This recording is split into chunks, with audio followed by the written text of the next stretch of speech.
എല്ലാവർക്കും നമസ്കാരം. ബിന്ദുസ് കുക്ക്ബുക്കിലേക്ക് ഒരിക്കൽ കൂടി സ്വാഗതം. ഇന്ന് ഞാനിവിടെ തയ്യാറാക്കാൻ പോകുന്നത് മൈസൂർ മസാല ദോശയാണ്. അപ്പോൾ മസാല ദോശ പോലെ തന്നെയാണ് അതിൻ്റെ മസാല എല്ലാം തയ്യാറാക്കുന്നത്. അതിലേക്കൊരു ചട്നി ആവശ്യമാണ്. അത് മാത്രമേ ഇതിൻ്റെ ഡിഫറൻസ് ഉള്ളൂ. അപ്പോൾ എങ്ങനെയാണ് തയ്യാറാക്കാൻ നമുക്ക് നോക്കാം. ഉരുളക്കിഴങ്ങ് 3 എണ്ണം ഞാൻ മീഡിയം സൈസിലേത് 2ആയിട്ട് കട്ട് ചെയ്ത് കഴുകിയൊക്കെ വൃത്തിയാക്കിയതിന് ശേഷമാണ് കട്ട് ചെയ്ത് വെച്ചിട്ടുണ്ട്. അത് നമുക്ക് കുക്കറിലേക്ക് ഇട്ട് കൊടുക്കാം വേഗം വെക്കാനായിട്ട്. അപ്പോൾ അത് നികക്കെ വെള്ളം വെക്കണം. അതേപോലൊക്കെ ഉപ്പും കുറച്ചിട്ട് കൊടുക്കണേ. എന്നിട്ട് ഹൈ ഫ്ലെയിമിൽ 1 വിസിലും ലോ ഫ്ലെയിമിൽ 2 വിസിലും അടുപ്പിക്കാം. ഈ കടലപ്പരിപ്പിലേക്ക് നമുക്ക് കുറച്ച് വെള്ളം ഒഴിച്ച് കുതിർക്കാനായിട്ട് വെക്കാം. ഏകദേശം അരമണിക്കൂറോളം വെക്കണം. ഇത് മസാലയിലേക്ക് ഉപയോഗിക്കാൻ വേണ്ടിയിട്ടാണേ. ഇത് നമ്മളുടെ മസാല തയ്യാറാക്കാനായിട്ട് ആവശ്യമാണ്. ആ സമയം വരെ അതിരുന്ന് കുതിരട്ടെ. ഈ സമയം കൊണ്ട് നമ്മൾ കിഴങ്ങ് വേഗം വെച്ചിരുന്നത് നന്നായിട്ട് വെന്ത് വന്നിട്ടുണ്ട്. ഇപ്പം 3 വിസിലടിച്ചു. അപ്പോൾ ഇതിനി നമുക്ക് ഓഫ് ചെയ്ത് മാറ്റി വയ്ക്കാം. എന്നിട്ട് തോലൊക്കെ കളഞ്ഞ് നന്നായിട്ട് അത് ഉടച്ച് വെക്കണം. ഇനി അടുത്ത് നമുക്ക് ചട്നി തയ്യാറാക്കാൻ വേണ്ടിയിട്ട് ഒരു പാൻ അടുപ്പിലേക്ക് വയ്ക്കാം. അതിലേക്ക് നല്ലെണ്ണ ഒഴിച്ചു കൊടുക്കാം. ഈ ചട്നിക്ക് നല്ലെണ്ണയാണ് നല്ലത്. 2 ടീസ്പൂൺ നല്ലെണ്ണ ഞാൻ ഒഴിച്ചു കൊടുത്തു. അതിലേക്ക് 1 ടീസ്പൂൺ കടലപ്പരിപ്പ് ചേർത്ത് കൊടുക്കാം. അതോടൊപ്പം 1 ടീസ്പൂൺ ഉഴുന്നുപരിപ്പും. അത് കുറച്ച് മൂത്ത് വരുമ്പോൾ അതിലേക്ക് നമുക്ക് അരിഞ്ഞു വെച്ചിരിക്കുന്ന വെളുത്തുള്ളി ചേർത്ത് കൊടുക്കാം. ഞാനിവിടെ 3 ചുളയെടുത്ത് ഏകദേശം വലിയ ചുളകളായിരുന്നു. 6 ഉണക്കമുളക് ഞാനിതിലേക്ക് ചേർത്ത് കൊടുത്തു. ഇതിനോടൊപ്പം കാശ്മീരി ചില്ലിയും കൂടെ ചേർത്ത് കൊടുക്കാവുന്നതാണ്. അപ്പോൾ നല്ല കളറൊക്കെ കിട്ടുകയും ചെയ്യും. എരിവ് അധികം ഉണ്ടാകത്തുമില്ല. പക്ഷേ ഈ ചട്നിക്ക് നല്ല എരിവ് വേണേ. ഇനി ഇതിലേക്ക് നമുക്ക് അരിഞ്ഞു വെച്ചിരിക്കുന്ന സവാള ചേർത്ത് കൊടുക്കാം. ഞാനിവിടെ മീഡിയം സൈസിൽ ഒരു സവാളയെ ചേർത്ത് കൊടുത്തിരിക്കുന്നത്. അത് റഫായിട്ട് നമുക്കൊന്ന് അരിഞ്ഞു കൊടുത്തേച്ചാൽ മതി. അതേപോലെ ഇത് ഭയങ്കരമായിട്ടൊന്നും വഴന്ന് കിട്ടുകയും വേണ്ട. ഇത് ഒരു ട്രാൻസ്ലൂസൻറ്റ് പരുവത്തിലെത്തിയേച്ചാൽ മാത്രം മതി. ഇതിലേക്ക് ഇനിയും കുറച്ച് ഉപ്പും കൂടി ചേർത്ത് കൊടുക്കാം. അതായത് ചട്നിക്ക് ആവശ്യമുള്ള ഉപ്പും കൂടി ചേർത്ത് കൊടുക്കാം. അപ്പോൾ ഞാനിപ്പം കാശ്മീരി ചില്ലി ഇവിടെ ചേർത്തിട്ടില്ല. അല്ലാത്ത മുളക് തന്നെയാണ് ചേർത്തിരിക്കുന്നത്. അപ്പോൾ ഏകദേശം നമ്മളുടെ അതിൻ്റെ പരുവമായിട്ടുണ്ട്. ഇനി അതൊരു പ്ലേറ്റിലേക്ക് മാറ്റി വയ്ക്കാം. തണുക്കുമ്പോൾ നമുക്കത് സ്മൂത്ത് പേസ്റ്റായിട്ട് അരച്ചെടുക്കണം മിക്സിയിൽ. എന്നിട്ട് അത് അരച്ച് മാറ്റി വയ്ക്കാം. ഇനി നമുക്ക് അതേ പാനിൽ തന്നെ മസാല തയ്യാറാക്കാൻ വേണ്ടിയിട്ട് 2 ടീസ്പൂൺ നെയ്യ് ഒഴിച്ചു കൊടുക്കാം. അപ്പോൾ നല്ലെണ്ണയോ അല്ലെങ്കിൽ എണ്ണയോ ഒക്കെ ഒഴിച്ചു കൊടുക്കാവുന്നതാണ്. ഇനി 1 ടീസ്പൂണ് കടുകും കൂടി ചേർത്ത് കൊടുക്കാം. കടുക് പൊട്ടി വരട്ടെ. ഇപ്പോൾ നല്ലെണ്ണ ചേർത്താലും നന്നായിരിക്കും. അതേപോലെ ഏറ്റവും നല്ലത് നെയ്യ് ചേർത്ത് കൊടുത്താലായിരിക്കുമേ. ഞാൻ അതുകൊണ്ട് തന്നെ നെയ്യ് ചേർത്ത് കൊടുത്തിരിക്കുന്നത്. ഇനി ഇതിലേക്ക് നമ്മൾ മുമ്പേ കുതിർത്ത് വെച്ചിരുന്നല്ലോ കടലപ്പരിപ്പ്, അത് നന്നായിട്ട് കഴുകി വൃത്തിയാക്കി ഇതിലേക്ക് ചേർത്ത് കൊടുക്കാം. അതിനി ഒന്ന് മൂപ്പിക്കണം. അതിനുശേഷം 1 ടീസ്പൂണ് ഉഴുന്നുപരിപ്പ് നമുക്ക് ചേർത്ത് കൊടുക്കാം. അതോടൊപ്പം അരിഞ്ഞു വെച്ചിരിക്കുന്ന ഇഞ്ചിയും കൂടെ നമുക്ക് ചേർത്ത് കൊടുക്കാം. 2 ടേബിൾ സ്പൂൺ ഇഞ്ചിയാണ്. അതേപോലെ ചെറുതായിട്ട് കൊത്തി അരിഞ്ഞാണ് ഞാനിവിടെ ഇട്ട് കൊടുത്തേക്കുന്നത്. ഇനി ഇതെല്ലാം കൂടെ നന്നായിട്ട് ഇളക്കി യോജിപ്പിച്ചൊന്ന് മൂപ്പിക്കാം നമുക്ക്. അപ്പോൾ ഇത് കടലപ്പരിപ്പ് കുതിർത്ത് വെച്ച് എന്താണെന്ന് വെച്ചാൽ അകം നല്ല സോഫ്റ്റായിട്ട് ഇരിക്കും. വെളിവശം എല്ലാം നല്ലതായിട്ട് മൂത്തും കിട്ടും. അത് നല്ല ടേസ്റ്റാണ് നമ്മൾ ഈ മസാലയ്ക്കകത്ത് കടിക്കുമ്പോഴേ. അതിനുവേണ്ടി അങ്ങനെ ചേർത്തിരിക്കുന്നത്. ഇനി ഇതിലേക്ക് നമുക്ക് അരിഞ്ഞു വെച്ചിരിക്കുന്ന പച്ചമുളക് ചേർത്ത് കൊടുക്കാം. ഞാനിവിടെ ഒരു 6 പച്ചമുളകോളം ചെറുതായിട്ട് വട്ടത്തിൽ അരിഞ്ഞിട്ട് കൊടുത്തിട്ടുണ്ട്. ഇതെല്ലാം അവരവരുടെ ഇഷ്ടത്തിനനുസരിച്ച് കൂട്ടുകയോ കുറയ്ക്കുകയോ ഒക്കെ ചെയ്യാവുന്നതാണ്. ഇപ്പോൾ ചട്നിക്കും നല്ല എരിവുള്ളതാണ്. അപ്പോൾ മസാലയ്ക്ക് നല്ല എരിവ് ഇഷ്ടമാണെങ്കിൽ അങ്ങനെ ഉപയോഗിക്കാവുന്നതാണ്. ഇതിലേക്ക് 1/2 ടീസ്പൂൺ മഞ്ഞൾപ്പൊടി ചേർത്ത് കൊടുക്കാം. അപ്പോൾ മഞ്ഞൾപ്പൊടിയുടെ പച്ചമണം കൂടി ഒന്ന് മാറി വരട്ടെ. അതും ഒന്ന് ഇളക്കി യോജിപ്പിക്കുക. എന്നിട്ട് അരിഞ്ഞു വെച്ചിരിക്കുന്ന സവാള നമുക്കിതിലേക്ക് ചേർത്ത് കൊടുക്കാം. ഞാനിവിടെ ഒരു 5 സവാള എടുത്തിട്ടുണ്ട് മീഡിയം സൈസിൽ. അത് നീളത്തിൽ അരിഞ്ഞാണ് ഞാൻ ചേർത്ത് കൊടുത്തിരിക്കുന്നത്. ഇത് നന്നായിട്ടൊന്ന് വഴറ്റി നമുക്ക് എടുക്കാം. ഏകദേശം ഇങ്ങനത്തെ ഒരു പരുവത്തിൽ വഴറ്റിയെടുത്തേച്ചാൽ മതി. ഇനി ഇതിലേക്ക് ആവശ്യത്തിനുള്ള ഉപ്പും കൂടി ചേർത്ത് കൊടുക്കാം.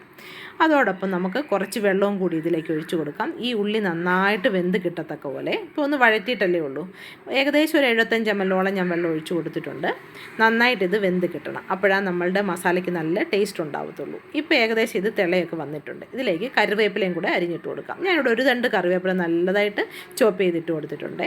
ഇനി പൊടിച്ചു വെച്ചേക്കുന്ന കിഴങ്ങും കൂടി നമുക്കിതിലേക്ക് ചേർത്ത് കൊടുക്കാം. ഇത് കിഴങ്ങും ഈ ഉള്ളിയും മസാലകളെല്ലാം കൂടെ കിടന്നൊന്ന് വേകണം നന്നായിട്ട്. ഇനി ഇതിനെ നന്നായിട്ട് നമുക്ക് ഇളക്കി യോജിപ്പിക്കണം. ഒട്ടും കട്ടകളൊന്നും ഇല്ലാതെ തന്നെ. അപ്പോൾ ഈ വെള്ളത്തിൽ ഇത് കിടന്ന് വെന്ത് വരുന്നുണ്ട്. എന്തെങ്കിലും കട്ടകളുണ്ടെങ്കിൽ നമ്മൾ പൊടിച്ചും കൊടുക്കണം. കണ്ടില്ലേ, ഇങ്ങനെ ഡ്രൈ ആക്കി നമ്മളിതിനെ എടുക്കണം. എന്നിട്ട് അതാണ് ഇതിൻ്റെ പരുവെന്ന് പറയുന്നത്. ഇതിലേക്ക് എന്നിട്ട് അവസാനം നമുക്ക് മല്ലിയില 3 ടേബിൾ സ്പൂണോ വല്ലതും അരിഞ്ഞത് ചേർത്ത് കൊടുക്കുക. ഇഷ്ടമല്ലാത്തവർ വേണ്ടാന്ന് വെക്കുക, അല്ലെങ്കിൽ കുറച്ച് ചേർത്ത് കൊടുക്കാവുന്നതാണ്. അപ്പോൾ ഇതെല്ലാം നമ്മൾ പറയുന്ന പോലെ എല്ലാ സാധനങ്ങളും ചേർത്താലേ അതിൻ്റെ ടേസ്റ്റ് കിട്ടത്തുള്ളൂ. നമ്മളതായത് റെസ്റ്റോറൻറ്റിൽ നിന്നൊക്കെ കഴിക്കുന്ന പോലത്തെ തന്നെ മൈസൂർ മസാല ദോശയുടെ ടേസ്റ്റ് കിട്ടണമെങ്കിൽ നമ്മൾ ഈ പറയുന്ന ഇൻഗ്രീഡിയൻസ് ഒക്കെ ചേർക്കണം. അപ്പോൾ അത് തയ്യാറായി. ഇനി നമുക്ക് ദോശക്കല്ല് അടുപ്പിൽ വയ്ക്കാം. അപ്പോൾ കുറച്ച് വെള്ളം തളിച്ച് ഇങ്ങനെ നോക്കുകയാണെങ്കിൽ നമുക്ക് നന്നായിട്ട് ദോശ പരത്തിയെടുക്കാവുന്നതാണ്. ഇതിലേക്ക് ഇനി 2 തവിയോ 1 തവിയോ അങ്ങനെ ചെറിയ തവി എൻ്റെ അതുകൊണ്ട് ഞാൻ 2 തവി ഇതുപോലെ ഒഴിച്ചു കൊടുത്തു. എന്നിട്ട് നന്നായിട്ട് പരത്തിയെടുക്കുക. അപ്പോൾ എവിടെയെങ്കിലും ഇതുപോലെ കുറച്ച് മാവ് നിൽക്കുന്നത് തോന്നുക തവിയും കൊണ്ട് നന്നായിട്ട് പരത്തിയെടുത്താൽ മതി. അപ്പോൾ നല്ല ക്രിസ്പി ആയിട്ടുള്ള ദോശ കിട്ടുമേ. അപ്പോൾ ഈ സമയം കൊണ്ട് ഞാൻ എണ്ണയും അല്ലെങ്കിൽ നെയ്യോ ബട്ടറോ എന്തോ ഇഷ്ടമെന്ന് വെച്ചാൽ അതിനനുസരിച്ച് നമുക്ക് അതിൽ നല്ലതായിട്ട് തടവി കൊടുക്കാവുന്നതാണ്. അപ്പോൾ നല്ല ക്രിസ്പി ആയിട്ടുള്ള നല്ല മൂത്ത ദോശ അപ്പോൾ കിട്ടത്തുള്ളൂ നമുക്ക്. അതേപോലെ ലോ ഫ്ലെയിമിലായിരിക്കണം തീയിരിക്കുന്നതുമേ. ഇനി നമുക്ക് ഇതിലേക്ക് എത്ര ചട്നി ആവശ്യമുണ്ടോ അതിനനുസരിച്ച് ആ ചട്നി ഒഴിച്ചു കൊടുത്തിട്ട് ഇതിലെല്ലാം പരത്തി നമുക്ക് എടുക്കാം. സാധാരണ മസാല ദോശയിൽ നിന്നുള്ള ഡിഫറൻസ് തന്നെ ഈ ചട്നിയാണ്. അപ്പോൾ ചട്നി ആവശ്യത്തിനനുസരിച്ച് അത് സ്പ്രെഡ് ചെയ്ത് കൊടുക്കുക. അതേപോലെ നമുക്കിതിൽ ബട്ടറോ നല്ലെണ്ണയോ നെയ്യോ ഏത് വേണമെങ്കിലും അവരവരുടെ ഇഷ്ടത്തിന് ഉപയോഗിക്കാവുന്നതാണ്. ഇനി ചട്നി തേച്ച് കൊടുത്തതിന് ശേഷവും നമ്മളിതിലേക്ക് കുറച്ച് ബട്ടർ തേച്ച് കൊടുക്കാം. അപ്പോൾ ബട്ടറോ നെയ്യോ ആണെങ്കിൽ ഏറ്റവും ടേസ്റ്റ് ആയിരിക്കും കേട്ടോ. ഞാൻ അതുകൊണ്ട് ഇവിടെ ബട്ടർ അല്ലെങ്കിൽ നെയ്യുമാണ് ഉപയോഗിക്കുന്നത്. ചട്നിക്ക് വേണ്ടിയിട്ട് മാത്രമേ ഞാൻ നല്ലെണ്ണ ഉപയോഗിച്ചുള്ളൂ. അപ്പോൾ അങ്ങനെ നല്ലതായിട്ട് തേച്ച് കൊടുത്താൽ ഇത് നല്ല ക്രിസ്പി ആയിട്ട് കിട്ടുകയും ചെയ്യും. ഇനി ആവശ്യത്തിനുള്ള മസാല ഇതിലേക്ക് വെച്ച് കൊടുക്കാം. അപ്പോൾ കുറച്ച് മസാല ഇഷ്ടമുള്ളവർ അത് കുറച്ച് വെച്ച് കൊടുത്താൽ മതി. അപ്പോൾ അതെല്ലാം അവരവരുടെ ഇഷ്ടമാണ്. അപ്പോൾ മസാല അങ്ങനെ വെച്ച് കൊടുത്തു. കണ്ടില്ലേ, ദോശ നന്നായിട്ട് മുരിഞ്ഞ് വന്നിട്ടുണ്ട്, നല്ല ചുമന്ന് വന്നിട്ടുണ്ട്. അതിന് ശേഷം വേണം നമ്മൾ മസാല വെച്ചിട്ട് ഇതേപോലെ 2 സൈഡും ഒന്ന് കുറച്ച് മടക്കി വെച്ച് കൊടുക്കുക ഇങ്ങോട്ട്. ഇതേപോലെ ഇങ്ങനെ മടക്കി എടുക്കുവാണെങ്കിൽ നമുക്കൊരു ട്രയാങ്കിൾ ഷേപ്പിൽ കിട്ടുന്നതായിരിക്കും. കണ്ടില്ലേ, നല്ല ക്രിസ്പി ആയിട്ടുള്ള ദോശയാണ്. ഒടിഞ്ഞൊടിഞ്ഞ് വരുന്നുണ്ട്, കണ്ടില്ലേ. അപ്പോൾ ഇങ്ങനെ എല്ലാവരും ഇതൊന്ന് തയ്യാറാക്കി നോക്കണേ വീട്ടിൽ. അതേപോലെ ലോ ഫ്ലെയിമിൽ വേണം ഇടാനായിട്ടും. അപ്പോൾ കുറച്ച് വെള്ളം തളിച്ചിട്ട് വേണം നമ്മൾ ഈ മാവൊന്ന് പരത്താനായിട്ട്. ഞാൻ സാധാരണ നമ്മൾ ദോശയ്ക്ക് ഉണ്ടാക്കുന്ന ദോശ ഉണ്ടാക്കാൻ വേണ്ടിയിട്ട് മാവ് അരയ്ക്കുമല്ലോ അതേ മാവ് തന്നെയാണ് ഇതിനും ഞാൻ ഉപയോഗിച്ചിരിക്കുന്നത്. അപ്പോൾ എല്ലാവരും ഇതൊന്ന് തയ്യാറാക്കി നോക്കണം. പിന്നെ ഒരു വ്യത്യാസം അതിൽ ഉള്ളതെന്ന് പറയുന്നത്, ഞാൻ ആ മാവിനകത്ത് കുറച്ച് പഞ്ചസാര ചേർത്തിരുന്നു. അതായത് വെറും കുറച്ചളവിൽ ഞാൻ 1 ടീസ്പൂൺ പഞ്ചസാരയോളം ചേർത്തുള്ളൂ. നല്ല ക്രിസ്പി ആയിട്ടുള്ള മസാല ദോശ നമ്മുടെ ഇവിടെ തയ്യാറായിട്ടുണ്ട്. അതേപോലെ നല്ല ടേസ്റ്റി ആയിട്ടുള്ള മസാല ദോശയാണ്. എല്ലാവരും ഇതൊന്ന് തയ്യാറാക്കി നോക്കണേ. ഇതിൻ്റെ കൂടെ നമുക്ക് ഒരു കൂട്ടാൻ്റെ ആവശ്യമില്ല. ഇത് ആ മസാല കൂട്ടി തന്നെ അതിനകത്ത് ചട്നിയും ഉണ്ടല്ലോ, അപ്പോൾ കഴിക്കാവുന്നതേ ഉള്ളൂ.